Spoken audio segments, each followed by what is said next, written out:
અમદાવાદમાં કે જ્યાં ખોટી રીતે બનાવવામાં આવતા જન્મ મરણના પ્રમાણપત્રના કૌભાંડનું પર્દાફાશ થતાં ગાયકવાડ પોલીસ હવે એક્શનમાં આવી છે।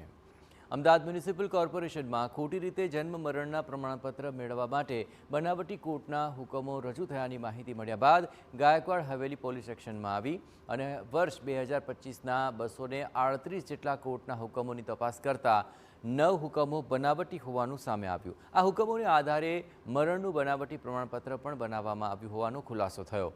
ખોટા પ્રમાણપત્રોને આધારે મિલકત પચાવી પાડવાનું કારસ્તાન ચાલતું હોવાનો આરોપીઓએ ખુલાસો કર્યો છે।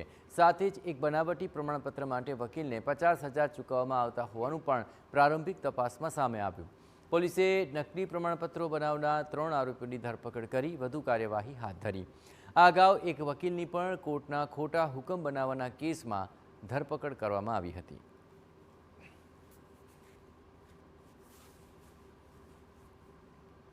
સદર ગુનાની ઊંડાણપૂર્વક તપાસ કરતાં અમે કુલ ટોટલ 2025ના કુલ 238 જેટલા કોર્ટ હુકમો અને સરકારી હુકમો અમે વેરીફાઈ કર્યા હતા। તેમાંથી કુલ 9 હુકમો ખોટા અને બનાવટી માલુમ પડતા તેની ફરિયાદ આપવામાં આવી છે અને આ ફરિયાદના અનુસંધાને અત્રે અરજણભાઈ કરશનભાઈ ભરવાડ, શબ્બીરભાઈ હસુભાઈ શેખ અને અલ્લાઉદ્દીન શેખ નામના 3 આરોપીઓની ધરપકડ કરવામાં આવેલી છે।